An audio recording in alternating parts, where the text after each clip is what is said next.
Hi friends, welcome back to my channel. My name is Lauren, you may also call me Lo, and today I'm bringing you a bookshelf reorganization / bookshelf tour video.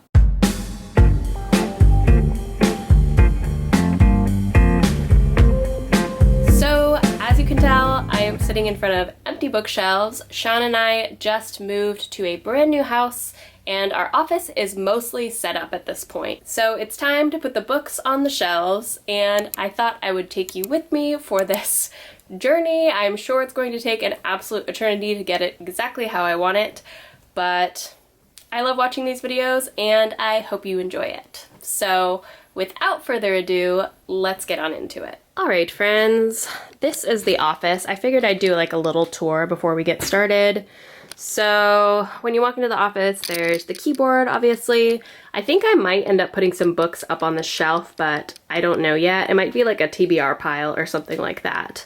This closet to the right I know looks kind of like chaos, but I don't know if I've talked about this before, but Sean especially, and me as well to some extent, we're both kind of outdoorsy people. We have a lot of activities that we do outdoors, so we have a lot of gear.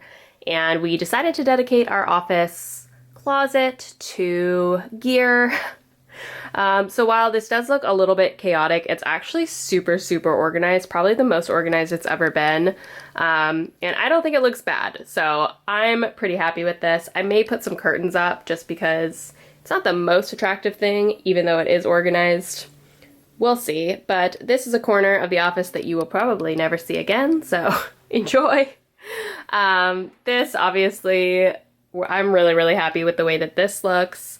And then obviously these are the empty bookshelves, and this is what we're working with here. Books absolutely everywhere. And then on this side, we've got my kind of work from home setup. I work from home 2 days a week and Sean doesn't work from home, so this is mostly my kind of desk. Haven't put the pictures up yet, and then this is my reading chair, and the ottoman goes there, but for the purposes of this video and this current reorganization, it's over there. So I think my plan is to start by organizing these by genre, so I will check back in with you once I've done that. No thinking, I was thinking.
Alright, friends, this does not really feel like major progress, but I think it is. So, usually I have this top shelf as nonfiction and like what I would call like reference books for both Sean and I. So Sean is a meteorologist, so a lot of these books are like weather and climate related, and I'm in public health, so I have like epidemiology books, I have public health books, all sorts of stuff like that.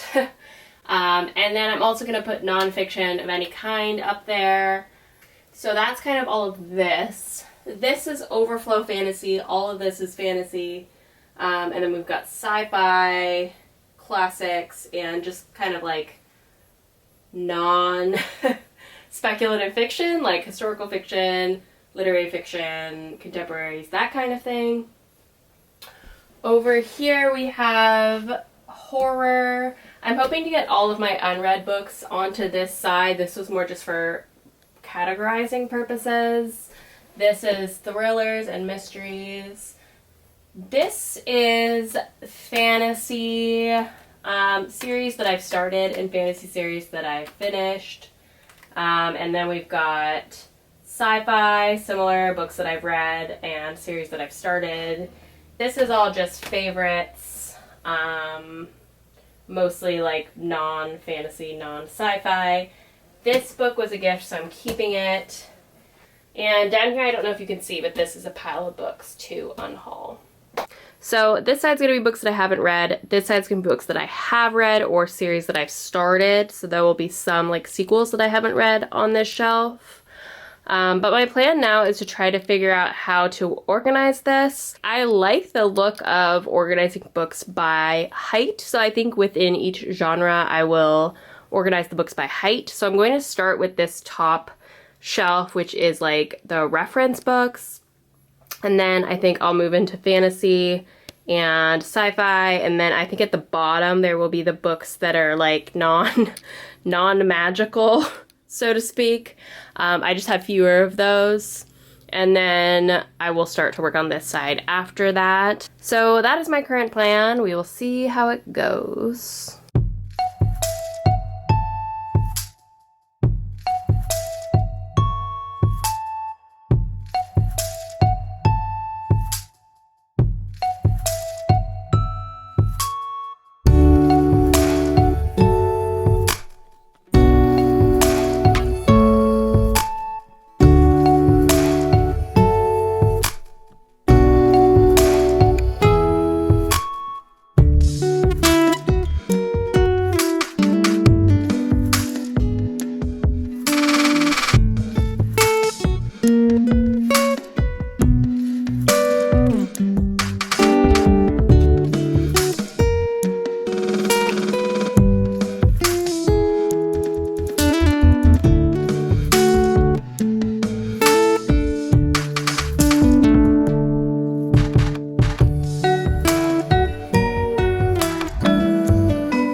am. Not gonna lie, it's been a couple of days since I filmed the previous footage that you just saw. I've been kind of looking at my bookshelves for the last few days, making some little tweaks, although most of what I did in that video has remained. And I'm really excited to show you my bookshelves. I'm very, very happy with them. As you probably know at this point, I get rid of books frequently and I acquire books frequently, so these bookshelves are likely to change, but this is how they are right now, and this is the general organization I'll probably keep, at least while I'm living in this current place. So, without further ado, let's get into the bookshelf tour portion of this video. Alright, so this is a general overview of the bookshelves. I can't really tell you where I got these bookshelves. The one on the left I got off of Facebook Marketplace, and the one on the right we got for free. So I don't know where they originally came from. They don't match, they're not the same size, and they're not the same height, which you can kind of see, but I don't really mind. I think that they look kind of cool, kind of funky together, so I like them. As you can see, I did put like a plant and a couple of other things on the right shelf. There's definitely some room to grow there, but the right shelf is generally books that I absolutely love and books that I plan to keep pretty much forever. And then there's also some books on there that are just series that I've started. I like to have those kind of all together on the right shelf. The left shelf is unread books. I know that that's a lot of unread books. Actually, the first shelf isn't, but the three middle shelves are unread books. And there are a few on the bottom shelf there that you can kind of see in the corner. Those are all, like I said, books that I haven't read yet. I frequently get rid of books, so once I read them, if they're not books that I like want to keep in my life forever, I will usually sell them to my local used bookstore. And you'll see that on the right shelf, sort of on the bottom, there are some piles, one of which is a pile of books that I plan to sell, and the other pile is books that I've read that need to go in wrap-ups. Now I'm going to take you through each shelf individually. Alright, so I'm literally holding my tripod in the air to get this footage here, so I'm sorry if it's a little bit shaky. I'm not going to go through every book like individually because that's just going to take forever, but you can always pause the video if you'd like to look at the actual titles of every book. This shelf just basically has like reference books and nonfiction books and travel books, basically anything that's nonfiction. Over on the left-hand side, I have books that are kind of hobby books for Sean and I. So there's a book about drawing. There's a couple of books about skiing and backcountry skiing and avalanches. And there's a pack raft handbook, so just kind of books about activities that we like to do. Then we go into Sean's kind of reference books. He has a bunch of books about climate and weather. He is a weather forecaster, a meteorologist, so naturally he has books on those topics. I'm in public health, so we then go into some public health books. There are textbooks from when I was in grad school and various books on specific topics in public health. Then we go into language books. We have some like French textbooks that are Sean's, as well as some like French language books right here. There's an Italian grammar book, and then we go into nonfiction. So these are some of my favorite nonfictions as well as some unread nonfictions, and that goes all the way to here. And then of course these are kind of Lonely Planet travel books. For places that we've been. I love collecting these books. I think they look so cool on a bookshelf, and honestly they're extremely helpful if you're traveling. Highly recommend them. The only reason I have a moon is because I try to get a Lonely Planet that's been published in the same year that I go somewhere, because that just makes it more accurate and more helpful. And the Lonely Planet for Sydney when I went there was pretty old. It had been published a couple years before, so I ended up going with The Moon, which was published closer to the time I actually went there. These are all fantasy books that I have not read yet. Here's all of them. Obviously, I hope to get to all of these relatively soon. That's always the goal. I do have a lot. I've definitely been accumulating books very quickly, so I'm trying to slow down. But I feel like I say that in pretty much every single video. These are the first of the fantasy books, and I ordered them by the height of the book.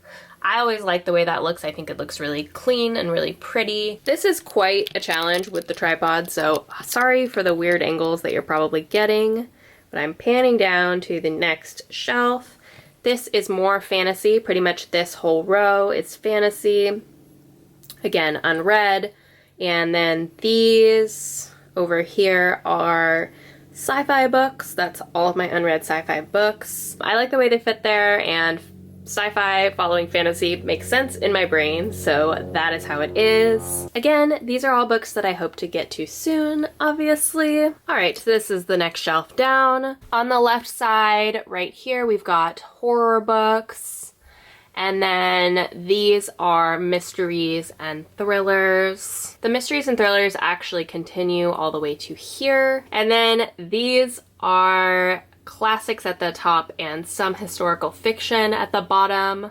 The Lost Apothecary, like, I cannot figure out what genre that is. I'm pretty sure it's historical fiction, but it might have some like magical aspects. I genuinely have no idea, but that is where it is for now. I guess I won't know until I read it, but again, these are all books I'm super excited to read, and I'm really happy with this organization. It kind of goes from like most magical to least magical, thrillers and mysteries, and historical fiction being not tremendously magical. And then down here, it's pretty hard to see. I'm sorry about this horrible angle. Again, there's a printer and there's like organizational boxes for our office.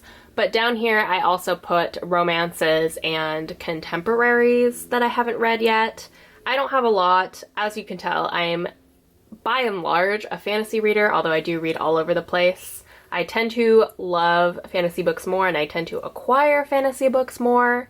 I tend to read contemporaries as audiobooks a lot, and I get those from my library, so I don't have a lot, but these are the ones that I have acquired. Now we're at the very top shelf of the second bookshelf. So these are kind of a combination of favorite books, so 5-star books. There are some 4.5-star books, which are books that I tend to keep because those are books I also really loved. And also some gifts. I like to keep gifts, obviously, that people give me. So some of these are not favorite books, but they're books that someone special gave me, so obviously I'm going to hold on to them, even if they weren't like 4.5 or 5-star books. So, for example, Harlem Shuffle is a book I didn't really love, but my mom got me that for Christmas, and I want to keep it, at least for now. Black Cake, Pachinko, The Goldfinch, kind of all the rest of the books in this row are favorites, or like highly, highly rated books. The Goldfinch was actually also a gift from my mom. And then this pile here is kind of favorite fantasy books. Those are all 5-star books. All books that I'd love to return to someday, and that's why they're on this shelf. This shelf is all series that I've started and haven't finished yet, but they're ones that I plan to continue, obviously, and they're sort of in order left to right from books that I'm absolutely certain I'm going to be keeping, and all the way on the right is books that I'm not convinced I'm going to be keeping once I finish those series. So on the left-hand side, we have the Stormlight Archive books by Brandon Sanderson. I think I'm missing the most recent one, I want to say, but I've only read The Way of Kings so far. I gave that 5 stars. I'm absolutely going to keep this series when I finally finished it. So that's on the left-hand side. In the middle there, we have the ACOTAR series by Sarah J. Maas, which I've been loving lately. I'm missing the second book, A Court of Mist and Fury, which I absolutely loved because I switched out my copies from paperbacks to hardbacks recently, and my local bookstore hasn't had that second book in hardcover, so I've been just kind of waiting. I may end up ordering it, but we'll see. For now, there's a gap there for when I finally get that book. Then we have the Greenbone Saga by Fonda Lee. I read Jade City earlier this year, and I absolutely loved it. I gave it 4.5 stars, so I'm pretty sure I'm going to be keeping that series as well. Then we have those tiny little novellas by Niveau, which starts with The Empress of Salt and Fortune, which I absolutely loved, gave that 5 stars, so I'm going to be holding on to this series as well. I have not read When the Tiger Came Down the Mountain yet. Then we have Daughter of the Moon Goddess by Su Lin Tan. This is a duology, which again I really enjoyed. I think I gave Daughter of the Moon Goddess 4 stars, and the second book hasn't come out yet, so I'm just holding on to it until I read the second book, but If that's not a 4.5 or 5-star book, I'll be giving these away. And then I have the Children of Orisha series by Tomi Adeyemi. I read Children of Blood and Bone relatively recently. I gave that 3.5 stars, but I did want to continue with it, so I acquired Children of Virtue and Vengeance, and I plan to read that soon. I heard that there was a 3rd book in that series, so I'll have to wait, probably, unless I really don't like Children of Virtue and Vengeance, to get rid of these until I've read the entire series. But we'll see. And again, these are all fantasy series. The next shelf has, on the left side of that plant there, we similarly have series that I haven't finished yet. So there's the Skyward series by Brandon Sanderson. I read the 1st book, haven't read the 2nd yet, but absolutely loved Skyward. I gave that 5 stars. Then we have the Red Rising series by Pierce Brown. I gave Red Rising 4.5 stars. And I haven't started Golden Sun yet, but I think I'll probably end up holding on to those as well. And then a few months back, I bought a box set of the Murderbot series by Martha Wells, which are those 4 kind of shorter books there. I read All Systems Red, and I liked it. I gave it 3.5 stars, and I have the rest of the books, so I will be continuing that series. But those ones I expect to unhaul unless I absolutely love one of the sequels. Or all of the sequels. That's always the hope, isn't it? This next pile is Sean's books, so I'm not going to talk about them extensively, but these are obviously Sean's books. He doesn't have a lot, but he has a few, and they're good ones. So those are his. Sean's little library, if you will. All right, second to last shelf. This shelf is mostly like for organizational purposes. The books on the left-hand side there are books that I recently acquired that need to go in a haul video. The middle kind of stack here is books that I've read that need to go in wrap-up videos. And this stack here is books that I plan to unhaul that I've read and just didn't absolutely love or don't plan to reread. Again, I'm pretty ruthless with my unhauls, so some of these I really, really enjoy. They're just not books that I think I'm going to revisit, and I'd rather someone else have the opportunity to read them. And last but not least, this is a box of documents. And on the right-hand side, we have a series there that I plan to keep but don't plan to discuss on my channel. So those are there at the bottom where no one can see them. All right, so that is the end of this video. I hope you enjoyed it. If you're new to my channel, please consider liking this video and subscribing. I put 1 video out every week, sometimes 2, if I can pull it off. If you're still here, thank you so much for being here. I always really appreciate it, and I will see you next time.